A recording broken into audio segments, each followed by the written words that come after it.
ሰላም የተከበራችሁና የተወደዳችሁ የዚህ ዩቲዩብ ቻናል ቤተሰቦች ዛሬ ሁለት መረጃዎች ላደርስላችሁ። የመጀመሪያው የትምህርት ሚኒስትሩ ከቻይና ከመጡ ከልኡካን ቡድን ጋር ስለ ቻይንኛ ቋንቋ ኢትዮጵያ ሀገር እንዲስፋፋ ኦር ደግሞ እንዲጀምር የሚለው ነው አንደኛው መረጃ። ሁለተኛው መረጃ ደግሞ እዚህ ጋር እንደምታዩት የምስራቅና የመካከለኛ ሀገራት የፓን አፍሪካ የተማሪዎች የእግር ኳስ ውድድር እንደተጀመረና ኢትዮጵያ ተሳትፎ እንደሚመስል ነው የሚያመለክተው። ዜናውን ላንብብላችሁና ሁላችሁም የኔ ዩቲዩብ ቻናል ሰብስክራይብ ካላደረጋችሁ ሰብስክራይብ አድርጉ።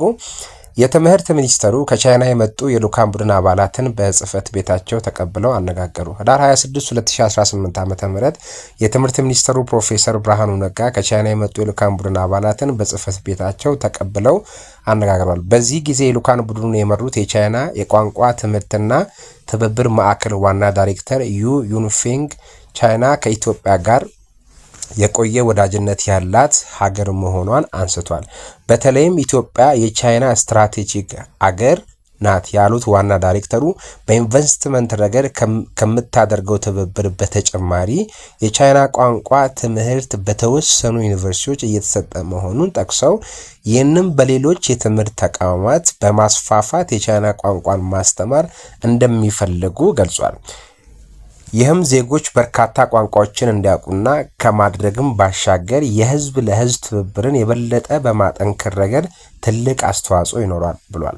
የትምህርት ሚኒስትሩ ፕሮፌሰር ብርሃኑ ነጋ በበኩላቸው ኢትዮጵያና ቻይና ለረጅም ጊዜ የቆየ ጠንካራ ዲፕሎማሲያዊ ግንኙነት ያላቸውና የብሪክስ አባል ሀገራት መሆናቸውን ጠቅሰው አሁን ባለው የኢትዮጵያ የቻይና ግንኙነት የቻይና ቋንቋ በኢትዮጵያ የትምህርት ተቋማት ቢሰጥ ለዜጎች ጠቃሚ መሆኑን አንስቷል። በኢትዮጵያ የትምህርት ስርዓት ውስጥ የቋንቋ ትምህርትን በተመለከተ በግልጽ የተቀመጠ ጉዳዮችን ለልኡካን ቡድኑ ያብራሩት ክቡር ሚኒስተሩ በተወሰኑ ዩኒቨርሲቲዎች የተጀመረውን የቻይና ቋንቋ ትምህርት በሌሎች ትምህርት ተቋማት ለማስፋፋት ፍላጎቶች እንዳሉን አተገባበሩን በተመለከተ ውይይት ማድረግ እንደሚያስፈልግ ገልጿል። አያይዞም በዚህ ዓመት የመማር ማስተማር የሚጀምርባቸው 5 የፌዴራል ልዩ አዳሪ ሁለተኛ ደረጃ ትምህርት ቤቶች የቻይና ቋንቋን ለማስተማር በትምህርት ሚኒስቴሩ በኩል ፍላጎት እንዳለ በማንሳት የቻይና ቋንቋ መምህራንን እንዲመድቡ የልኡካን ቡድኑን ይጠይቋል። ሁለት አካላት በውይይታቸውም በፌዴራል ልዩ አዳሪ ሁለተኛ ደረጃ ትምህርት ቤቶች የሚሰጧቸውን የቻይና ቋንቋ ትምህርትን በተመለከተ የስርዓተ ትምህርት ማዕቀፍ ማዘጋጀት እንዳለበትና በሌሎች የትምህርት ተቋማት ለመተግበር እንዲችሉ የስርዓተ ትምህርቱ የመጽሐፍትና የመምህራን አቅርቦት በተመለከተ አስቀድሞ መወያየት እንደሚገባ አንስቷል። በመጨረሻም በጽንሰ ሀሳብ ደረጃ ስምምነት የተደረሰባቸው ጉዳዮች ተግባራዊ ለማድረግ የሚያስችሉ ዝርዝር የስምምነት ሰነድ ከሁለቱ አካላት በተወጣጡ ኮሚቴ እንዲዘጋጅ በስምምነት ላይ ተደርሷል። ይሄ የመጀመሪያው ዜና ነው።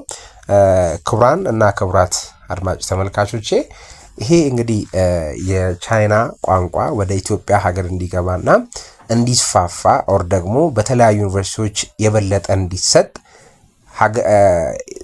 የኢትዮጵያ ዜጎች በተለይ የተማረው ኃይል እየተማረ ያለው ኃይል ከሌሎች ቋንቋ ጋር ያለው መስተጋብር በሌሎች ቋንቋዎች የሚገኙ ዕውቀቶችን በቀላሉ ለማግኘትና ነገር ያለውን ይሄ ስኮላርሺፕ የሚለውንም ሲስተም የበለጠ ከፍ ለማድረግ አስፈላጊ ሆኖ ስለታየ ትምህርት ሚኒስትሩን በዚህ ጉዳይ እንግዲህ ስምምነታቸውን አሳይተው በጽንሰ ሐሳብ ደረጃ ተስማምተው ኢቨን ኢፍ መጽሐፉም እንዲተገበር መምህራኖችም እንዲቀጠሩ ከትምህርት ሚኒስቴር ዋና አስተባባሪው ከቻይናው ጋር ተነጋግረው ይህን ሐሳብ እንግዲህ ወደ ተግባር ኢምፕሊመንት ወደ ማድረግ እየተካሄደበት ነው። ስፔሻሊ 5 አዳሪ ትምህርት ቤቶች ላይ የጉዳይ ተፈጻሚ እንዲሆንና ጉዳዩን እንግዲህ ወደ ተግባር እያስገቡት ነው። እንግዲህ ይሄ መረጃ የሚያሳየው እናንተ ምን ትላላችሁ? ሐሳብ አስተያየታችሁን አስቀምጡ። ሁለተኛው መረጃ ላንብብላችሁ። ሁለተኛው መረጃ የምስራቅና የመካከለኛ ሀገራት የፓን አፍሪካ የተማሪዎች እግር ኳስ ውድድር በዩጋንዳ ካምፓላ አስተናጋጅነት እየተካሄደ ይገኛል። በዩጋንዳ አስተናጋጅነት የአፍሪካ የትምህርት ቤቶች እግር ኳስ ውድድር ላይ እየተሳተፈች የምትገኘው ሀገራችን ኢትዮጵያ ባካሄደችው ጨዋታ ከምድቡ ፍጹም የበላይነትን አረጋግጣ በሁለቱም ጾታዎች ለዋንጫ አልፋለች።